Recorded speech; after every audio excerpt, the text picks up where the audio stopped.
All right. Well, it's Monday and I'm a last minute Lola and I decided I'm going to make it Taco Tuesday on a Monday. So, what do I have? I have frozen ground chicken and I don't know how to turn this around. So, I'm just going to show you guys. I have frozen ground chicken. I am putting it in my Rock Crock. See, frozen. It's frozen. And I'm going to throw it in the microwave for a couple minutes. I will be right back. So I put it in the microwave for about 2.5 minutes. Now I'm going to use the awesome mix and chop. Please pardon me for doing this. I'm one-handed. Just to, show you how this is going to work. So just chop it up a little bit like this. Tap that off. Put the lid back on. I'm going to do another 3 minutes now. I'll be back.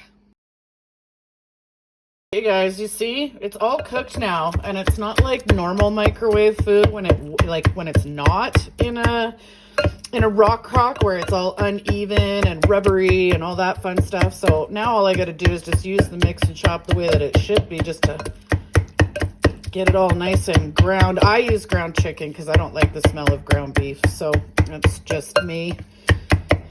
Probably because I'm becoming such a big suck where it comes like with my cattle. Oh, my baby calves.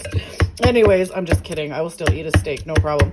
All right. So now you can see that it's all nicely chopped up. I'm going to add some seasoning in.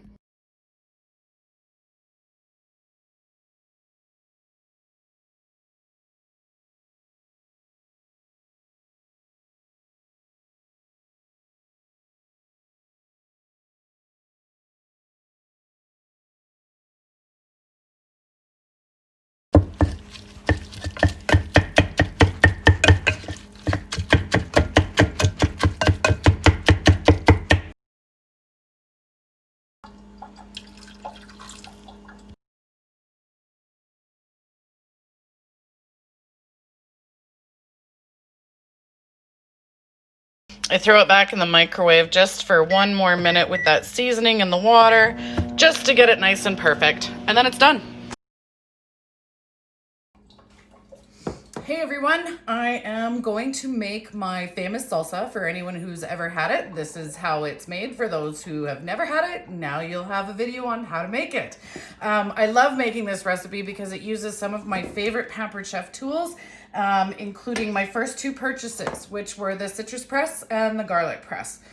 Because we drink so much lemon water around here and I make salsa so often. This is actually my 3rd citrus press in 17 years.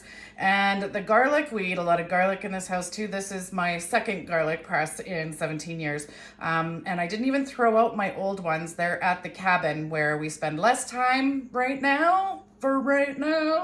And they still work great. It's just I needed for everyday use ones to be newer.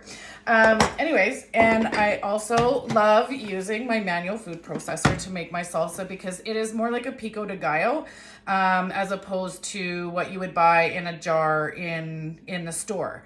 So first step is obviously take the lid off. I use white onion as often as I can because I like my salsa to be super spicy. And I've gone to Mexico and I had to ask for habaneros because they didn't even put out jalapenos. So I just kind of cut that up a little bit, but I really want the manual food processor to do most of the heavy lifting when it comes to making this. It can get jammed pretty easy with something like an onion though too. So just be careful of how much you're throwing there in the bottom, because to start, I don't even throw the tomatoes in right away.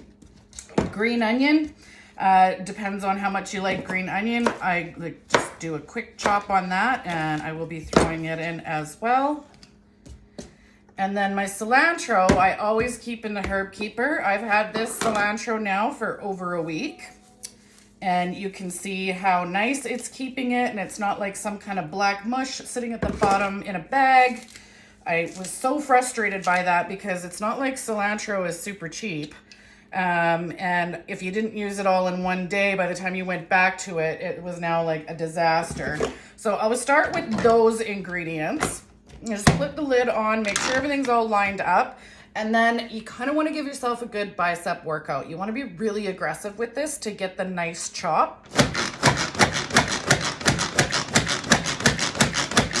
I do this just to get things moving from the bottom to the top. And then I'll take a look, and yeah, I figured that my cilantro was gonna do that. You wanna know why? The trick is, I don't know why I didn't do it. I always put the cilantro in first when I'm making this and I'm not recording things. So, you know, as I say, I am a pampered chef, not a perfect one, and I'm not starting this video over from scratch. So you get to see the real me, making a boo-boo that I will fix. So that right now is exactly how I want it. So I'm gonna throw it in the bowl here. Our lovely bamboo bowls. I don't even know off the top of my head if we still sell them or not, but amazing set. I'm also a bowl fanatic. Okay, so now I will put the cilantro in the bottom. I'm gonna throw in a little bit more onion because again, I love the onion. Tomato knife, which happens to be an October guest special. And I completely forgot to show you how to take off little tomato butts is what I call it. I'll show you on the next one because I'm going to put 2 tomatoes in here. Just makes it a little bit nicer and easier. And if you have the tool, then you can do that. Throw that in. It's called the core and more. So you can make like melon balls with this end, and then things like strawberries or even tomatoes. Very simply just takes out the bottom of the tomato just like that. Nice and neat.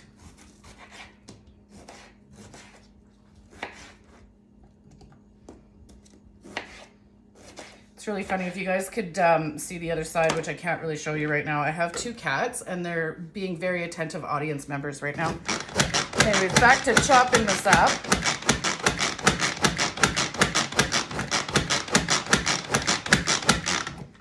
And you want to use firm tomatoes because if they're mushy, it's just going to turn into a really wet mess. But you can see this is nice. I love this chop right now. It's perfect.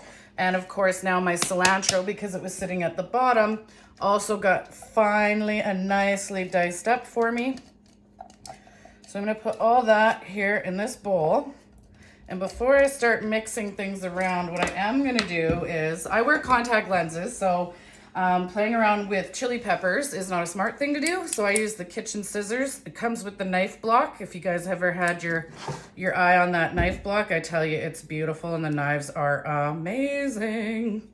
So I just cut the little pepper like this. Add it into a little mix here. That's probably enough. I keep the seeds in because I like the extra heat. Now we're gonna add in some lime with my favorite tool. You wanna put it sliced side down, give it a little squeeze.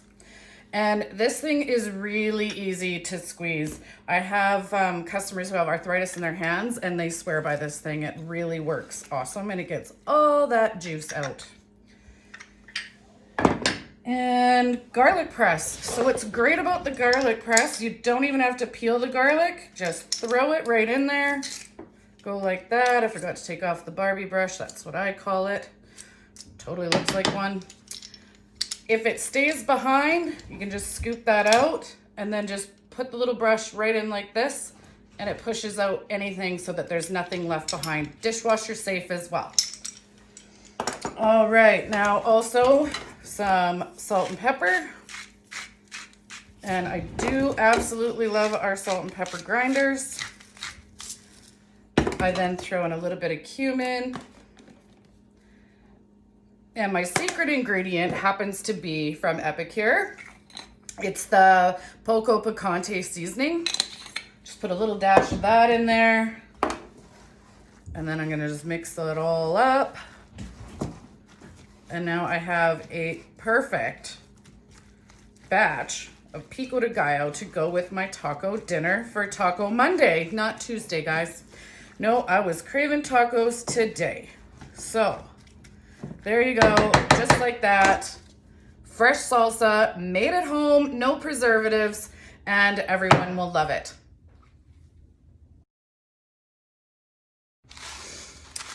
Hey guys, I am going to be making the Spanish rice version of rice-a-roni in the awesome 12-inch stainless steel nonstick pan. Look at that interior. That special coating or whatever they've done there has made this probably one of my most favorite pans I've ever cooked with.